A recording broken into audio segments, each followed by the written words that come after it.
Why you up, boy? Show them if you buy you cushion, me if you buy you brother, me if you buy you all designer. Baby, it's for you. Girl, you my champion lover. Hopefully, God, yeah. Baby, my father, yeah. Baby, it's for you. Hi guys, welcome back to another video and welcome back to my YouTube channel. If you're new here, hi, my name is Onyeka, and if you're returning, thank you very much for returning. I also have a guest with me today. I'm just going to let her introduce herself. Hi guys, my name is Aisha. Thanks for having me over. I met Aisha sometime a few months ago, a couple of months ago. In January through March. Okay, yes.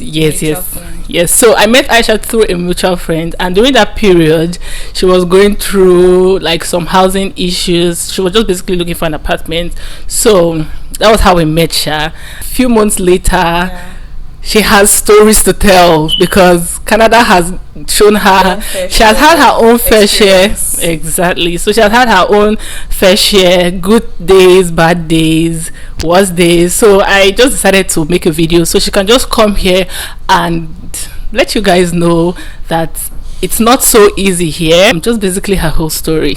So I'll just allow Aisha to just... Hi guys.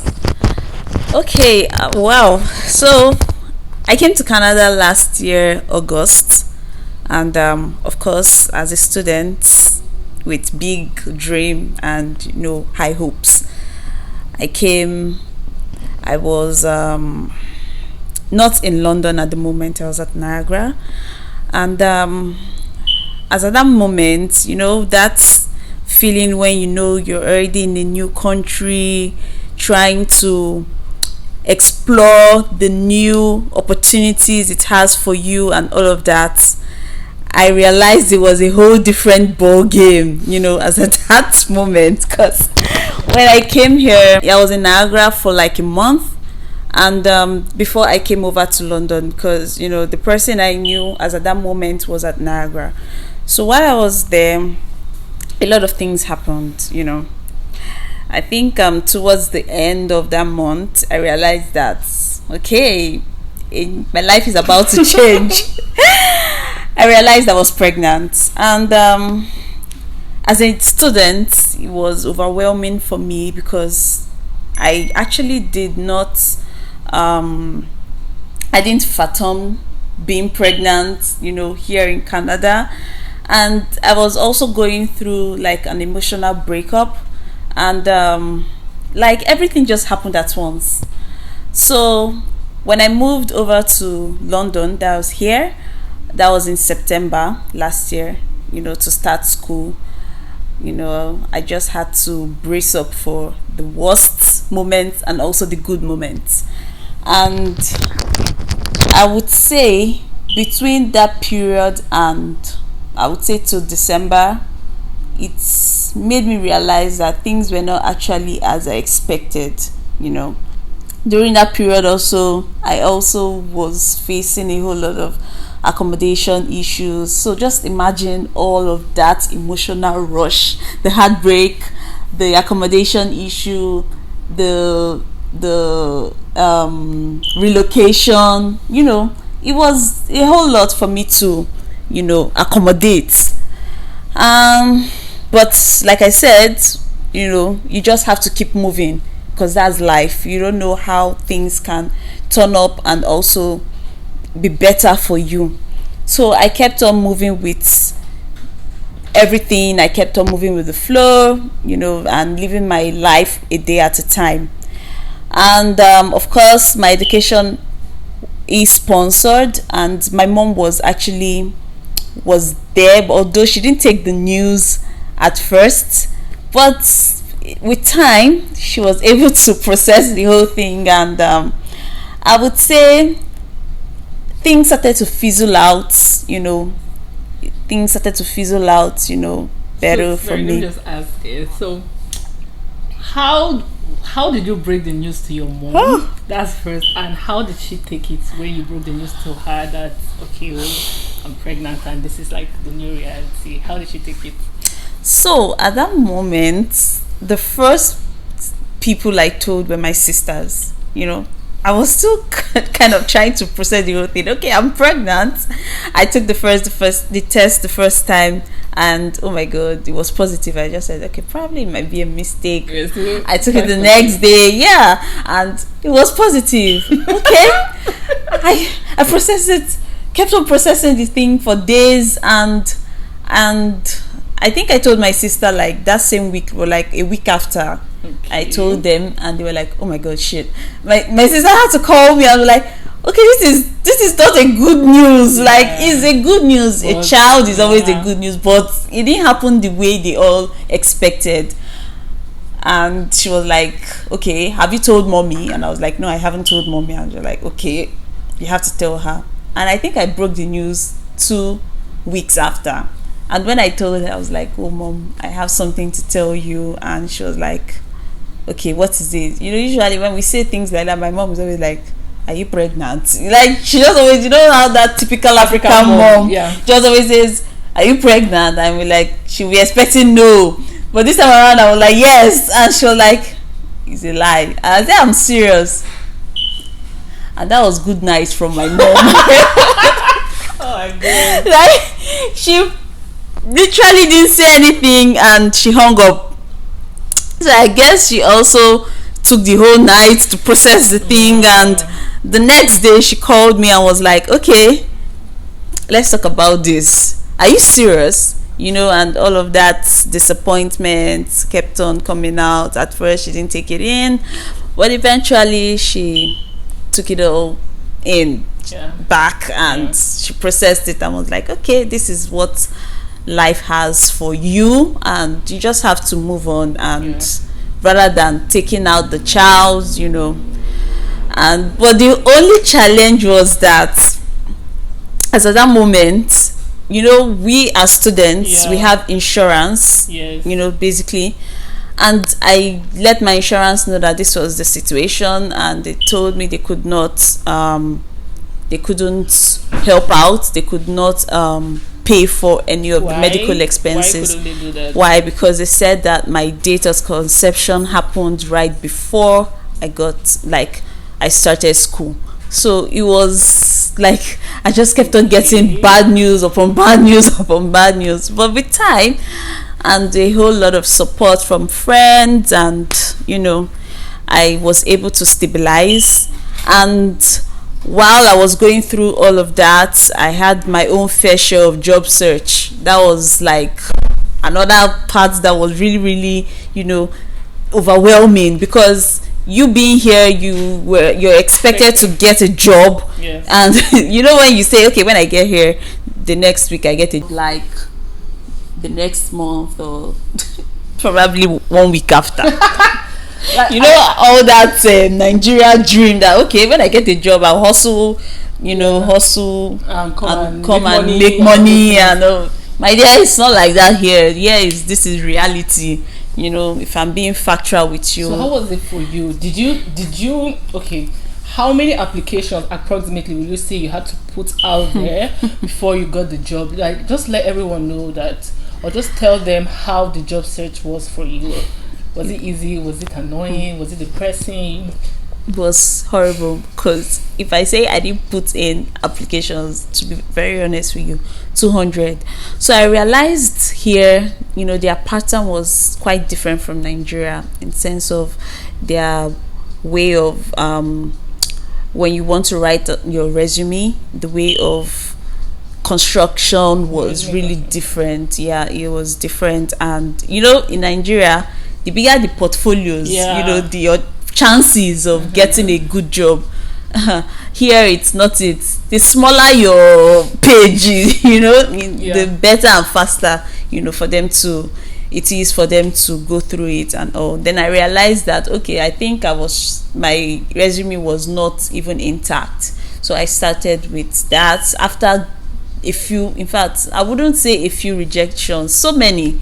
In a week I could get like 10. And how did that make you feel? It's like it even worsened my situation. Do you understand? When okay, I'm here, I have a responsibility on the way. Yes. I really need to settle down before this child is here, and all of this just happens, it was crazy. And we're not even talking of the breakup aspect, trying to like patch things up with the dad just so that you could get a stable and healthy grounds for me and my pregnancy, also the pregnancy journey and all of that. But that is another story for another day. Yeah, so we just move straight on to the struggles. And it took me 3 months. Yeah, I think 3 months after I got to London, that was September, I got the job. Not until November. So it was first week of November. Yeah. And what kind of job was that? It was a factory job. Gosh. I had to stand. When you're standing, 8 hours standing, but then the girl got to do what a girl got to do. And you were doing that while pregnant, right? Yeah, and schooling. Let's not forget the main reason what brought me here to Canada. You just have to go to school, attend classes, you write tests, assignments, it was just crazy. And I realized that the shifts were reducing. So from that November, it was like the peak period. Yeah. When we got to December, all of a sudden they were not calling me for a shift, and I was like, okay, what's happening? And they're like, sorry, no shifts. I was like, hey, this is not what I planned. Rent is not there. Your bills are just piling up. Your bills don't understand the fact that you just need to make that money. Like, even if the job is not there, like your bills just keep rolling. They don't even care that your job is not stable. And for you to really really make it, you just have to work and for you to enjoy yourself. But for you to just have a stable life, I'm telling you, the struggle is real, but it was okay. And how was the pay? Was it like minimum wage? I didn't even talk about the fact that the shifts were just 2 times in a week. That's Saturdays and Sundays. So imagine a student with house rent, bills to bill, and other expenses, trying to just cut costs. I just had to cut costs on a whole lot of things, and it wasn't easy. But it was when I entered December I realized that that little money that was entering my account was actually something. But then I kept on trying, kept on applying. I didn't give up. Persistence is always the best. Yeah. So I kept on applying, and I realized in January when I applied, I got another job, and I was thankful. At least that's what I'm doing till now. Then accommodation, my landlord told me he was leasing out the house. Your landlord told you he was leasing out the house. Did he tell you like a month before or 2 months before, just to make you know, to make you prepared, considering the fact that you were pregnant and expecting a child? So how was it between you and your landlord? How did that go? So my landlord really gave me like that long notice. Why did he do that? Because he had people, here before you lease out your house, you have people that come in to inspect to see if the house is in proper condition and in good placement to let it out. So it was when I actually saw that people were coming into my room for sighting and all, and I was like, okay, what is going on? Then he actually told me he was leasing out the house, and this was in December. So why did he wait until people started coming in before telling you, or did he tell you before that? So when I rented the apartment, I realized my lease was not a year. Usually it's always either a year, short-term lease, or long-term. And the short-term lease is usually like 6 months, and the long-term lease is like 12 months, a year. And I just realized he just did it from October, because I moved in October. He did it from October till March. So why didn't you look at it before? As at that moment where I was in this London during that September was crazy. The woman was like, the typical African woman. Okay, so you were staying with someone. I was staying with someone. Okay.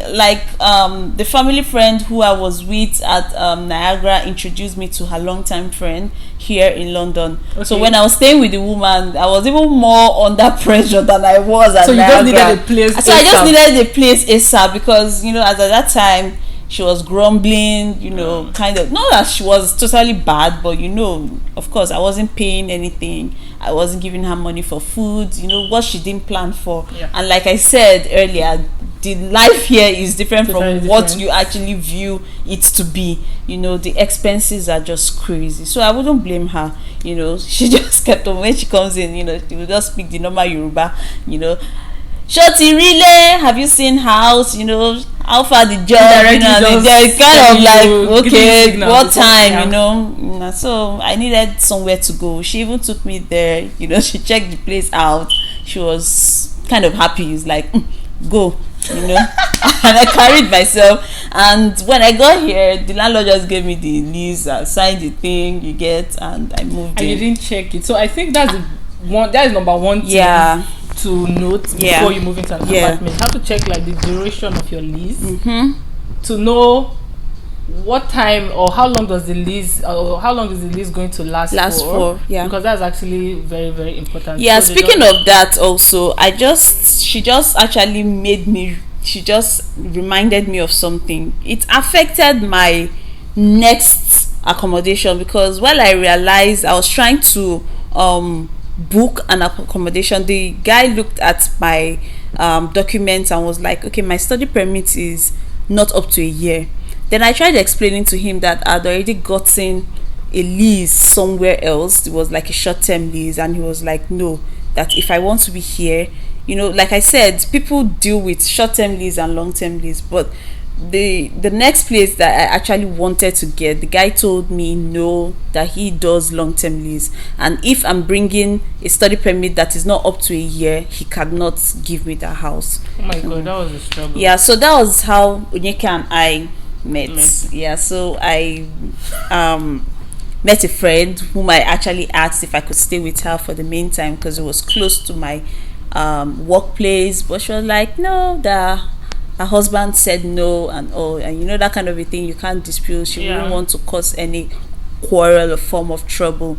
But as God will have it for me, she called me later on and told me that there was someone that was looking for a roommate, that she needed someone to pair with and all, and it happened to be Onyeka. And I will tell you, my experience since I moved in with her has been okay, because here with her I got to experience a whole lot of happiness. It was my last trimester, and it was crazy. I think you should give them your pregnancy, your birth gist. Oh yes, oh God. let's leave that for the last, So we're able to, make up a good team, and it's been okay. She's been supportive, she supports with my baby, she helps, with a whole lot of things. The only thing that I still fault her for was she asked me to use her as emergency contact. No, I didn't say use her as emergency contact. What I said was, when it's time for you to give birth, call me, because I want to make a video. I wanted to vlog for you. Just listen to what she's saying. And during that period, it was so unfortunate that she called me when I was working. Please, do you plan birth? And you guys, viewers, just ask her. Like, she just listen to what she's saying. How is it her fault? This is something that she's already in her final. So I would have been at home close to the time. You didn't know when the child was coming. Have your phone on standby. Like the whole thing. The labor just came 2 weeks before expected. Like crazy. EDD. Like, it was crazy. Like, the whole thing that even was just funny, because to tell you the whole truth, I was prepared. Like, we're already getting our tripod stand, everything ready. That this is going to happen. I was the only one in the house when this whole thing happened. So how was it like? I just came and I'm looking at my phone. I'm seeing missed calls from so many people, and they're like, okay, Aisha is in the hospital, and I'm like, what? And they said she is in the theater, and I'm like, what? The whole pregnancy was smooth, everything was okay. Then how is she in the theater? It was like a low risk pregnancy. It was a low risk pregnancy. So why is she in the theater now? So what happened that day? I don't even know. All I know is I went for shifts and I came back, morning shift, and I came back, and okay, while I was at work, I realized that I was having some contractions. Even while I was, after I closed, I realized, but it was just on and off, on and off, on and off. Then I was home till like in the night, like I think around 8 p.m., on phone calls and all. Then while I spoke with my friend, she was the last person I spoke with, where the contractions were just coming, and after a while I realized it just did not stop. So while I was speaking with her, because she has a child already that is almost a year, 11 months, so I was like, okay, this is what is happening now. And she was like, okay, am I spotting any blood? And she said, I told her no. She said, okay, that is just normal forced contractions, that is going to be all right. And I'm like, okay. As soon as she dropped off, because she said she was having like a church, whatever, that she needed to attend, and she just hung up, and it was just me, myself, and God. God. This thing was crazy. Like, I was like, okay, I think this contraction is here now. It's not about to stop. I couldn't walk. Like, guys, I just managed to get to the bathroom, because I heard like taking a warm bath usually like makes it subside and all. The pain didn't subside. Rather, what I saw was blood flowing out, like it was gushing. And I was like, okay, what is this? I don't know. This is labor. This is labor, because this is my first experience, literally. And since she told me I would see blood and all, so I was thinking, okay, this is the blood. But the blood just it didn't just stop. It just kept on flowing. And I was like, I had to run out. And I called a friend of mine who told me that she wants to be there. She told me, Onyeka told me, all of us told her, even my mom, everyone. I said, okay. So I kept on calling them like serially, like, okay, according to how you requested, I kept my own end of the deal. I called them. So she asked me who is at home with me, and I'm like, I didn't even know she went to work. And I was like, okay, I don't know, let me even call Onyeka. And that's how I called her. Bruh, she didn't pick. And I was like, okay, let me call my ex, the father. And I called him. Someone I just finished talking to, slept. And then I called my mom, and she picked. It's like my mom that usually, that if I call, she picked. And the first thing I told her is, I think I'm in labor. And she was like, okay. And I've not packed my hospital bag. And my mom, typical African woman, was like, oh my God, why didn't you pack your bag? I asked you to pack. And I was like, please, I'm in pains, But I was able to speak to the mutual friend that introduced us, and she came upstairs with a colleague of mine. So that's just the fun part about where we stay. Like, there are so many Nigerians that are here to help. And apart from that, just try and find a community. Just try and you can't do this alone. You can never tell when you speaking. need like someone, or whenever an emergency situation is going to come. Because that was what actually saved you. That was what I would say, like that was what really saved you. Because they were the ones that helped me when I was still there running up and blood down, everywhere. blood just pouring. She came, she padded me up, packed my bags and took me to the hospital. And because with them I was able to get to the hospital in time, and at least they assisted me with a whole lot of things. And I realized that having them around is really, really vital and is useful, because to be honest with you, it's not easy. It's really not easy. So your hospital experience, when you got there, because initially the plan was to have like a water birth. Was it water birth? Yeah, like. But things didn't just turn out the way she wanted. She wanted to make use of a midwife, but it didn't just turn out the way she found herself at the emergency ward of the hospital. So how did that go? Just when your pregnancy is low risk, and just in the blink of an eye everything just changed. So by the time we got to the hospital, they checked my heart rate, they checked the baby zone, it was okay. Then after a while it just dropped from 150 to 50, and immediately they had to conduct this C-section. How did you feel when they told you your baby's heart rate At that point, I was like, the only prayer I told God at that time was, God, please don't let me leave empty-handed. Just make all of my struggles worthwhile, because it wasn't really easy. To be very honest with you, working, schooling, and being pregnant, all at the same time, and struggling with depression. It was crazy. And at that point, I just felt all of my world crumbling. And my mom that was there complaining, "Oh, you've not packed your bag." And no, maybe she just heard it because she was literally on the phone throughout. Like, she was just complaining. She was still complaining. By the time she just heard theater, in fact, the complaint just stopped. The next thing was prayer, step praying, and all. And my daughter will not go she through. she will not die. She is strong, and all. But I'm just grateful. Everything just turned out not as I expected, but I'm just grateful that I didn't leave empty-handed. And after they conducted the surgery, how long did that eventually, just 30 minutes. It was in 30 minutes, and they told me, in fact, as they were just telling me, they just put oxygen. As we were talking, they were drawing line, and they told me that my line had collapsed. Like, they checked everywhere, like everywhere. They didn't see my head, my legs, everywhere. They did not just see where to draw line. But eventually God did it, and because at that point I didn't even know what I was doing again. They just induced me, and that was it.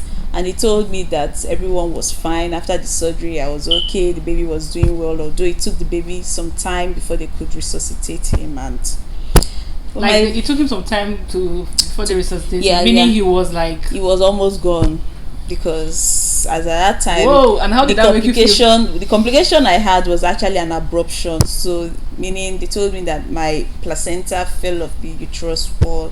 So kind of the baby lost, air and all. It was just crazy. It was really emotional. I was crazy at that moment. But so when you came and then everything was okay, they now took you to go look at your baby. How did you feel? Oh, like, is this whole baby all for me? Am I the owner of this child? Like, after everything, it was worth it, honestly, because trust me, I took the biggest decision of my life. It's just a way to encourage a whole lot of people. I know some people will say, why don't you abort it? After all, you and the daddy are no longer together. But I just asked myself, if I go on with the abortion, I'll be the loser, you get. So I just had to take that decision for myself, and tell myself I can do it. Like I told you, it's not easy. Life in Canada here, it's not as you imagine, but it's worth it. But then, like I said, without persistence, you cannot cope. You just have to keep moving. You have to keep pushing. You have to keep applying. And also the school aspect, you just have to attend school. Just imagine, like there were times I got to school, like there was a particular test I wrote. I just came back from the hospital and I had a test like 2 hours later. I got home to rest a bit. I went to write the test. I was dizzy. Like, guys, I was dizzy. But then I'm still a student. Being pregnant does not end studies.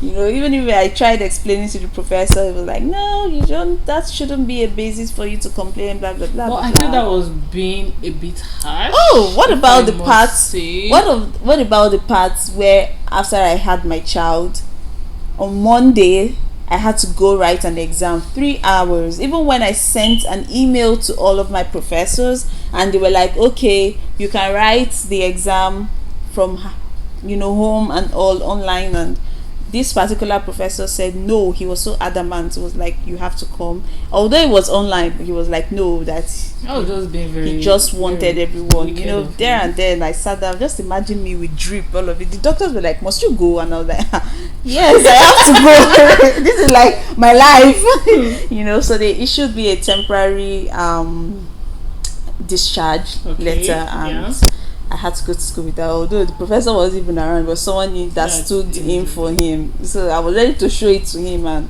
a lot of my friends, especially Onyeka, was like, I could have taken it up, but then, like, what's the basis? I said, you just can't forget the sole reason why you're here, right? It's school, and I just had to keep pushing. And over time, I realized that this shaped me into being a stronger person, more focused, immune to, because at this point I can tell you that I've not been through a lot. Like now I'm immune to a whole lot. Now I'm better, I'm tougher, I'm stronger, I'm better. Yeah, so bring it on, girl. What else does the world want to bring to you? No, you know, so what have I not been through in just 11 months? You know, Is it up to 11 months? Yeah, it's 11 months. I came August, you know, so it's crazy how time flies, right? I know, right? So I have a 3-month-old baby. He was They're always crying. You know, and then he's always crying. She's always like shining her eyes. Why are you crying? Actually, they are namesakes. Oh, you know. yeah. Why are you crying? Why are you crying? And but he loves her, and she loves him too. Yeah. Aisha's experience is just a way of encouraging anybody. You mustn't be coming to Canada. It could be anywhere around the world. It could even be in Nigeria, but it's just a way of encouraging anyone going through it that God's time is the best. Yeah. And even if you're coming to Canada, I know you have dreams, you have expectations, just in case things don't turn out the way you plan. Yeah. Don't just have to hope. brace up for the worst, Yeah. honestly, because Yeah. just tell yourself, okay, it's not going to be easy, because it is really not easy, to be very honest with you. It's not like it's hard life here, you know, but it's just a reality, you know, reality check for you guys. You know, just know that of course Nigeria too is also not easy, you know, that's why we are here, for a better life, but then it's also not easy here. So you just have to keep telling yourself, okay, this is what I want, just in case things don't go the way I expect. You know, just wear your bulletproof and come straight, take it so that it will just bounce back. You know, so you don't just get depressed because it's really easy for you to be depressed here, you know, and I really don't blame those that come here depressed. You know, you have, because you're here, it's a new place, right? Away from family, away from friends, away from a whole lot of things you're used to, you know. So I know that it's a whole new life changing, you know, experience. Sometimes I look at Onyeka and I'm like, okay, she's moved on, she's moved far, you know. Sometimes I just feel, do you know, even I'm looking for a job, you know, even with my decisions, sometimes I'm like, hey, what if I don't have this shower here? Like, I just want to flex, you know. And but you know, sometimes it's just life. It's life, like I said. A lot of people would have taken their lives because, okay, due to depression, I can't take it anymore. But there's so much more to life. There is. So this is just part of my challenge. A whole lot of people have stories to tell, you know, about their experience here in Canada. So, but it's okay. It's good. It will get better. It only gets better. It only gets better. I think that should be all. We've spoken about everything, right? Yeah. And you're going to Fanshawe as well, right? Yes, so I attend Fanshawe College. So I think we've gotten to the end of this video. If you have any questions to ask, please don't forget to put it down in the comment section below. We just play like a very short game at the end of this video just to spice it up a bit. And if you got to this part of this video, please hit the subscribe button and turn on your post notifications. Say a prayer for Aisha. Let her keep on going strong. She has a child now, she's a mom, you know. Just wish her well and all that. So thank you guys, and I'll see you guys in my next video. This is now the fun part of the video. We're going to play a game and it's called Never Have I Ever. I'm sure most people know about this game, right? So I'm going first, right? Yeah. Okay. Never have I ever worn matching outfits with my family. You're not drinking. You've not worn matching outfits with your family before. And you're coming from Nigeria. Like, who hasn't done that to Nigeria, babe? You guys. And this is apple juice, guys. We don't have alcohol. So, and she's breastfeeding, right? So, wait on. Never have I ever told a lie to my parents. Like, oh, whatever.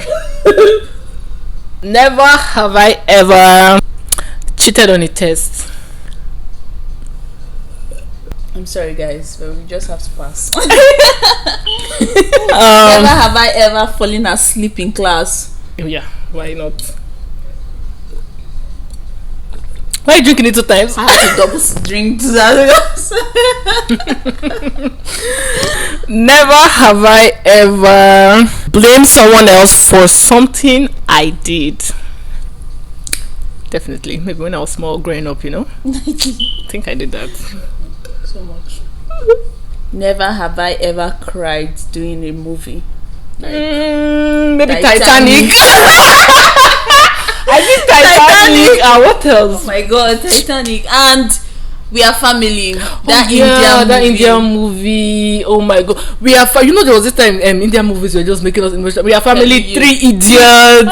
There was this other one again. That one that this guy acted, he had one illness like that. I'm sure I cried. Cheers to that. And this is going to be the last question. Never have I ever left the country. I mean, where are we? Where are we right now? Canada, baby. Yes, girl. So, cheers to that. So we've gotten to the end of this video. Yeah. If you love videos like this, please leave a comment down below so I'll make more of sit down talk with me videos. I have lots of people that always say they want to come on this channel and get interviewed. It's just the time to do that has just been a problem, but now I can try and squeeze in some time to just shoot a video with a couple of people. So if you love something like this or you want me to do more of this, please leave a comment, and don't forget that you're awesome, you're strong, and what else? You're capable. Yeah.